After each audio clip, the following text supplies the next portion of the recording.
आज कार्यक्रम स्थल पर पधारे समस्त अतिथियों का मैं स्वागत वंदन अभिनंदन करता हूं। माननीय मुख्यमंत्री जी यहाँ मत पड़ो, उधर चले जाओ। हमारे मध्य पधार चुके हैं। हम सब छत्रसाल संस्थान की ओर से हार्दिक स्वागत वंदन अभिनंदन करते हैं। माननीय मुख्यमंत्री जी एवं से आग्रह है कि दीप प्रज्वलन करके आज के इस कार्यक्रम को प्रारंभ करें।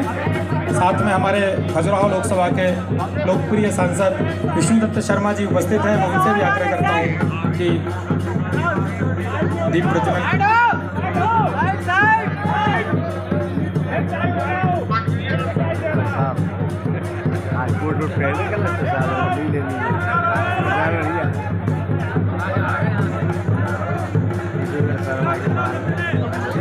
आज इस कार्यक्रम में पधारे डॉक्टर हमारे प्रदेश के यशस्वी मुख्यमंत्री डॉक्टर मोहन यादव जी का मैं संस्थान की ओर से हार्दिक स्वागत वंदन अभिनंदन करता हूं।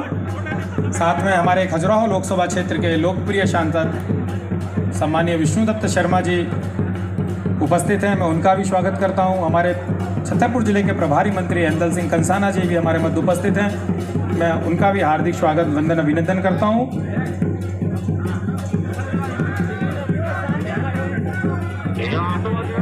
आज के इस गरिमामय कार्यक्रम में पधारे समस्त अतिथियों का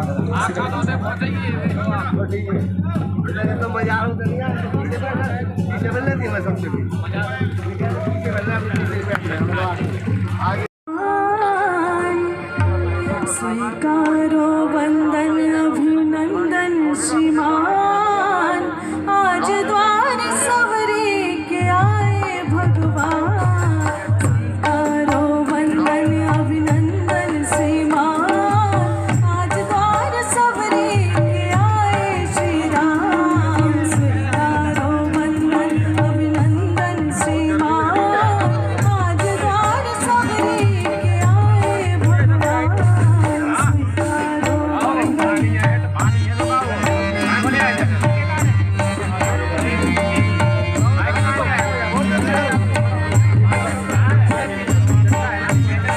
जी, मेरे मार्गदर्शक, मेरे संरक्षक, बिजावर महाराजपुर से पूर्व विधायक, पूर्व मंत्री आदरणीय मानवीन सिंह जी, जिला अध्यक्ष आदरणीय चंद्रभान सिंह गौतम जी, समस्त मंच और महाराजपुर के सभी जनता जनार्दन, माताएं, बहनें और भाई बंधुओं का मैं स्वागत वंदन और अभिनंदन करता हूँ।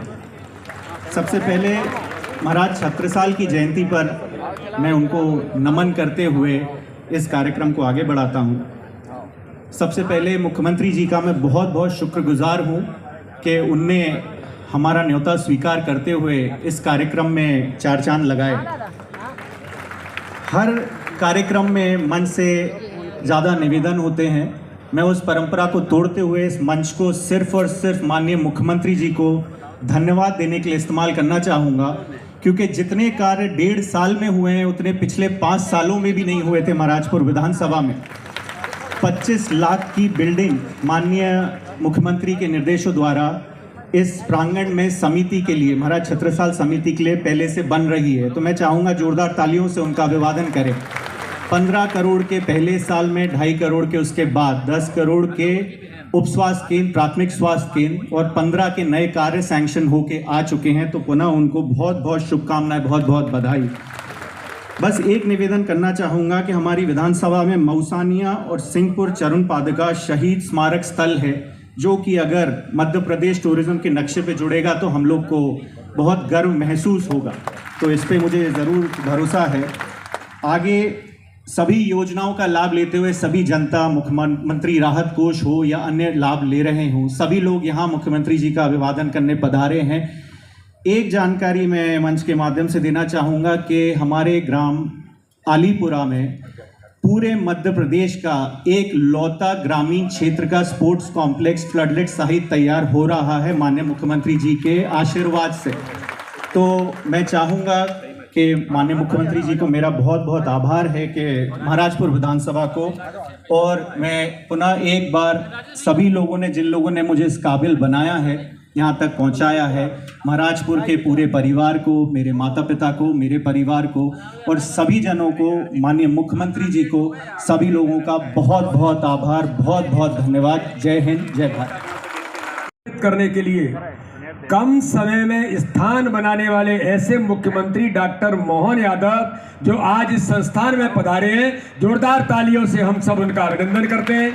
हमारे बीच उपस्थित हमारे प्रभारी मंत्री आदरणीय ऐदल सिंह कंसाना जी, हमारे बीच उपस्थित जिले के सम्मानीय अध्यक्ष चंद्रभान सिंह गौतम जी, श्रीमती ललिता यादव जी हमारी वरिष्ठ नेता, हमारी प्रदेश की उपाध्यक्ष, पूर्व मंत्री, यहाँ पर उपस्थित हमारे विधायक भाई कामाख्या प्रसाद सिंह जी, यहाँ पर उपस्थित पूर्व मंत्री और इस क्षेत्र के हमारे लोकप्रिय नेता भाई मानवेंद्र सिंह जी, प्रद्युम्न सिंह लोधी जी, उमेश शुक्ला जी हमारे पूर्व विधायक, विद्या देवी जी अग्निहोत्री, पुष्पेंद्र नाथ पाठक जी, राकेश शुक्ला जी, गोविंद सिंह बुंदेला जी, योगेंद्र प्रताप सिंह जी, पुष्पेंद्र प्रताप सिंह जी, हमारे पूर्व अध्यक्ष श्रीमती अमृता पाठक जी, साक्षी सोनी जी, इस क्षेत्र के हमारी सरपंच सुरेंद्र चौरसिया जी, महेंद्र हेवार जी और महाराजा छत्रसाल स्मृति शोध संस्थान से जुड़े हुए सभी जो हमारे लोग हैं, आदरणीय राधे शुक्ला जी, कमलेश गहरवार जी और भगवत शरण जी, सभी लोगों ने मिलकर के जो ऐतिहासिक ये स्थान जो छतरपुर के लोगों ने महाराजा छत्रसाल की स्मृति में महू सानिया के अंदर ये जो स्थान बना है और माननीय मुख्यमंत्री जी लाखों लोगों ने इस स्मारक को और इस स्टैच्यू को बनाने में अपनी जो भूमिका निभाई है, ये बहुत महत्वपूर्ण है। मुझे भी सौभाग्य है कि जब ये काम चल रहा था तो मैं भी कुछ लोहा लेकर के यहाँ पर उसमें समाहित करने के लिए, उस समय जब ढलाई चल रही थी तब मैं भी यहाँ पर उपस्थित हुआ था। उस समय तो मैं विद्यार्थी परिषद के समय में काम करता था, लेकिन आज इस ऐतिहासिक स्थल पर महाराजा छत्रसाल की जयंती के अवसर पर हम सब लोगों का यहाँ आना, आप सबका इतनी बड़ी संख्या में आना, ये हमारे लिए सबके लिए सौभाग्य है। और एक बात मैं मुख्यमंत्री जी को बधाई देता हूँ इस मंच से कि महाराजा छत्रसाल तिथि के अनुसार महाराणा प्रताप की भी आज जन्म जयंती है और महाराजा छत्रसाल की जयंती के लिए माननीय मुख्यमंत्री जी ने जो छुट्टी घोषित की है उसके लिए भी उनका बहुत अभिनंदन और बहुत स्वागत है। इसलिए आज हम सब लोग महाराजा छत्रसाल के बारे में हम मुख्यमंत्री जी को सुनेंगे, क्योंकि उनका इस पर काफ़ी अध्ययन भी है, लेकिन समय बहुत कम है क्योंकि यहाँ से टेक ऑफ करना है, नहीं तो उड़ नहीं पाएंगे। मैं पुनः एक बार महाराजा छत्रसाल जी की जन्म जयंती की सभी को बधाई और शुभकामनाएं देता हूँ। बहुत बहुत धन्यवाद। जय हिंद, जय भारत। हमारे लोकप्रिय सांसद और हमारे पार्टी के प्रदेश अध्यक्ष मान्यवर विष्णुदत्त शर्मा जी, इसी कार्यक्रम में मंच पर विराजमान हमारे अपने छतरपुर के प्रभारी मंत्री और कृषि मंत्री माननीय ऐदल सिंह कंसाना जी, आपका भी अभिनंदन, आपका भी स्वागत है। इस अवसर पर यहाँ के विधायक कामाख्या सिंह जी, आपका भी अभिनंदन है, स्वागत है। हमारी छतरपुर की विधायक श्रीमती ललिता जी यादव, आपका भी अभिनंदन है। हमारे वरिष्ठ नेता मानवेंद्र सिंह जी, जोरदार अभिनंदन करें उनका। और पूरे मंच का एक बार नाम लूँगा तो मुझे बताया गया बार बार कि हेलीकॉप्टर ने 10 मिनट के अंदर उड़ने का संकेत दिया है, लेकिन आज जब मैं यहाँ आपके बीच में आया हूँ, जोरदार अभिनंदन आप सभी का और आप सबको प्रणाम करता हूँ दोनों हाथ जोड़ करके। एक ऐसे अतिथि मुगल काल के सूर्य बनकर जिनकी आभा, प्रतिभा, पराक्रम, पुरुषार्थ चमक रहा है इतिहास के स्वर्णिम पृष्ठों पर, जिसने पूरे भारत का मान बढ़ाया, सम्मान बढ़ाया, साहस की अद्वितीय परंपरा को स्थापित किया, महाराजा छत्रसाल की। हमारे लिए कितना पुरुषार्थ और पराक्रम का ये विषय है। आज भी बुंदेलखंड के अंदर जीवन के मूलभूत तत्वों के लिए कई मामलों में यद्यपि परमात्मा ने तो इतना दिया है कि किसी भी मध्य प्रदेश की धरती में ऊपर तो छोड़ो, जमीन के नीचे भी हीरे निकलते हैं। वो एकमात्र धरती हमारी ये बुंदेलखंड की धरती है। ये अपने आप में परमात्मा ने विशेष कृपा की। जमीन के नीचे भी हीरे, और हीरे समान पुरुषार्थ वाले रणबांकुरे अगर कहीं पाए जाते तो बुंदेलखंड की धरती पे पाए जाते। हमारे लिए सौभाग्य की बात, मुगलों के उस कठिन दौर में, आतताइयों के उस समय में अपने पुरुषार्थ से, पराक्रम से, और महाराज छत्रसाल ने तो कितना अनुपम साहस दिखाया उस दौर में भी, जिसमें कल्पना करना मुश्किल था। लेकिन कैसी कल्पना भी करना तो अटपटा भी लगेगा।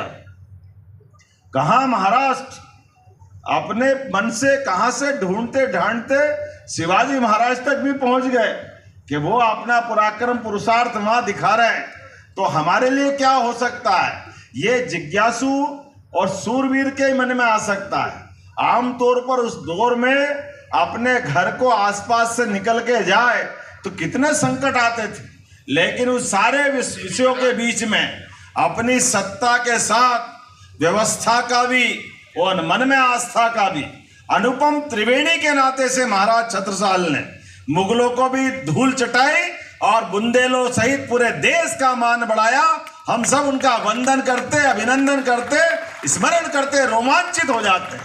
हमारा गौरवशाली पृष्ठ कहने वाले अतीत के कालजयी लोग पता नहीं उस दौर को जाने क्या क्या कहते थे कि भारतीयों का गुलामी के दौर में स्वतंत्रता का इतिहास, स्वतंत्रता सेनानी, शासन के सुशासन चलाने वाले महाराजाओं राजाओं का अभाव। अरे ये उनके मुंह पे तमाचा है हमारे महाराज छत्रसाल, जिनने अपनी आंखें बंद करके भारत के इतिहास को पढ़ने का प्रयास किया।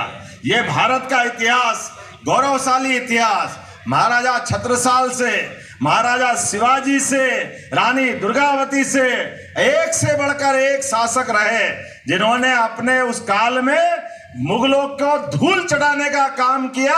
हमें इस बात का आनंद और गर्व है जब मैं आपसे बात कर रहा हूं उस दौर की। अभी भी हमारे इस बुंदेलखंड के अंदर मूलभूत सुविधाओं की जितनी दरकार है, मैं सरकार के मुखिया होने के नाते से यशस्वी प्रधानमंत्री का जोरदार अभिनंदन करें श्रीमान नरेंद्र मोदी जी की। केवल दो तुलना करूंगा मैं, आप भी गौर करना, दलों की सीमा से ऊपर उठकर भी। लेकिन कितना आश्चर्य लगता है, हमारे देश और देश की परिस्थिति में क्षमतावान, योग्यतावान लोगों को अगर आगे बढ़ाते हैं तो वो रिकॉर्ड कैसे बनाते हैं। कभी आप गूगल खोल के देख लेना, या आजकल चैट जीपीटी में मालूम पड़ता है कि अंग्रेज जब भारत छोड़ के गए तो भारत की स्थिति आर्थिक रूप से पूरी दुनिया में 15 नंबर पे थी। केवल अटल जी की सरकार थोड़ी छोड़ दो 4-5 साल की, अधिकांश समय पूरे समय कांग्रेस की सरकार रही। लेकिन दुर्भाग्य के साथ कहना पड़ेगा कि भारत की आर्थिक व्यवस्था जब मोदी जी ने सत्ता संभाली तो 11वें नंबर पे थी। कहाँ 1947 15 नंबर का, और कहाँ 2014 केवल 11 नंबर का। 4 कदम आगे बढ़े। और मुझे इस बात की प्रसन्नता है 10 साल पूरे होके 11वें साल में हम 4थे नंबर की अर्थव्यवस्था बन गए। ये भारत के सामने इतिहास बन रहा है। और दुश्मनों से निपटने के लिए भी किस प्रकार से निपटा जाता है। महाराजा छत्रसाल की लड़ाई देश के स्वाभिमान की लड़ाई थी, सनातन संस्कृति की लड़ाई थी, और सच्चे अर्थों में हमारी माता बहनों के सिंदूर की लड़ाई थी, क्योंकि सामने वाले की निगाह गलत थी। जोरदार अभिनंदन करिए सिंदूर लड़ाई का अभियान माननीय मोदी जी के माध्यम से। यह हर काल हर युग में समान रूप से चलता आया। जिनने हमारी माता बहनों की तरफ गलत निगाह दौड़ाई, उनको घर में घुस के मारने का रिकॉर्ड बना करके ये छत्रसाल जी के मार्ग में तो चल रहे हैं। जोरदार अभिनंदन करो हमारी सेना के लिए, हमारे देश के सामर्थ्य के लिए, और सुयोग के हमारे यशस्वी प्रधानमंत्री के लिए। परसों हमारे अपने इसी मध्य प्रदेश की राजधानी में भोपाल में मुझे इस बात की और प्रसन्नता है, महारानी अहिल्या माता का भी 300वां जन्मकाल चल रहा है, उनकी जयंती चल रही है। देखो अद्भुत है मध्य प्रदेश, और मध्य प्रदेश का गौरवशाली अतीत। इधर महाराज छत्रसाल अपनी तलवार की धाक से वीरता के नए कीर्तिमान बना रहे, उधर एक अपनी शासिका मालवा की होलकर महारानी अहिल्या माता महेश्वर से नारी सुशासन की नई लाइन बढ़ाते हुए हमारी बहनों को भी सशक्तिकरण के आधार पर जीवन में जीने के लिए उनके हाथ में भी धनराशि आना चाहिए। इसलिए माहेश्वरी साड़ी और तमाम प्रकार के काम, एक और पवित्र काम करा जिसको हमारी सरकार भी जोड़ रही है। बहनों की जिंदगी में अगर किसी कारण से सुहाग चला गया, वो विधवा हो गई तो उसका विधवा विवाह कराना चाहिए। पहाड़ सी जिंदगी आगे कैसे काटे, ऐसे कल्याणियों का विवाह अहिल्या माता ने चालू कराया। हमारे लिए हमने भी संकल्प किया है, हमारी सरकार भी सामूहिक विवाह को भी प्रोत्साहन देगी और विधवा विवाह को भी प्रोत्साहन देगी। 2 लाख रुपए की राशि बहनों के लिए भी हम प्रारंभ कर रहे हैं। सामाजिक बदलाव के लिए, नारी सशक्तिकरण के लिए, बहनों के लिए रोजगार भी दिलाएंगे और उनके जिंदगी में आने वाले कांटे भी निकालेंगे। आज के इस अवसर पर हमारे लिए अहिल्या माता का वो चरित्र भी ध्यान में आता है जब उनने देश के अंदर, उनके अपने राज्य से बाहर, होलकर का साम्राज्य तो मालवा तक था, लेकिन अपनी धनराशि से काशी, बनारस, आज बाबा विश्वनाथ का मंदिर जहां हम पूजा करते हैं, मुगल काल में बनाने की हिम्मत अगर किसी की थी, अहिल्या माता की थी। हमारे लिए इस बात का गर्व है। ये वही दौर था जहां महाराज छत्रसाल तलवार से विदेशी और अपने देश में आक्रमण करके सत्ता बनाए, उन सत्ताधीश से लड़ रहे थे। उसी काल में शिवाजी का भी समय आता है जिन्हें महाराष्ट्र से भगवा पताका फहरा करके हमको सिंदूर की याद दिलाई थी। हमारे लिए सौभाग्य की बात है आज जब हम अपने महाराज छत्रसाल को याद कर रहे हैं तो हम उनके अपने इस माल्यार्पण तक नहीं रुकने वाले। महाराज छत्रसाल के आधार पर छुट्टियां तो करी है, लेकिन हम अपने स्कूल के भी, कॉलेज के पाठ्यक्रम भी महाराज छत्रसाल को शामिल करके हमारे बच्चों को भी इस बात का एहसास कराएंगे कि एक ऐसे महापुरुष हुए हैं जिनका जीवन का प्रत्येक पृष्ठ हमको समाज के सामने लाने की जरूरत है। उनके जीवन की अच्छाइयों को सबके बीच बताने की जरूरत है। ऐसे हमारे अपने सरकार में, जब से हमने सरकार बनाई, हमने विरासत से विकास की ओर यशस्वी प्रधानमंत्री के उस ध्येय वाक्य को लेकर आगे चल रहे हैं। इसलिए विरासत में हमारे अतीत के ऐसे स्वर्णिम पक्ष, जहां महाराज छत्रसाल, शिवाजी, अहिल्या माता, रानी दुर्गावती, रानी अवंतीबाई, लंबी श्रृंखला है, नाम ले तो उन सबको भी स्मरण करेंगे। लेकिन विकास के मामले में भी कोई कोर कसर बाकी नहीं रहेंगे। मुझे मालूम बुंदेलखंड के अंदर, खेती के अंदर पानी की दिक्कतें वर्षों से रही है, इसलिए यशस्वी प्रधानमंत्री के माध्यम से वर्षों से 20 साल से ज्यादा उलझी पड़ी हमारी केन बेतवा नदी जोड़ो अभियान, हमने उसको 1 लाख करोड़ की योजना लागू करने का संकल्प किया। जोरदार अभिनंदन करो माननीय प्रधानमंत्री जी के माध्यम से। सत्ता, सुशासन, इसका मूल आधार किसानी, खेती, गरीब आदमी की जिंदगी में सुख समृद्धि की कामना, भूखे को अन्न, भोजन और सारी व्यवस्था में उसकी हिस्सेदारी, ये कब आती है? ये केवल खेती से आती। इसलिए प्राचीन समय में कहा गया, उत्तम खेती, मध्यम व्यापार और नीच चाकरी। मैं नीच चाकरी का तात्पर्य इतना ही लेना चाहता हूं कि मजबूरी में ही नौकरी करना, नौकरी अपराध नहीं है, लेकिन नौकरी का भी सम्मान है, पर खेती सबसे सर्वश्रेष्ठ है। धरती माता एक दाना लगाओ और हजारों देती है, हजारों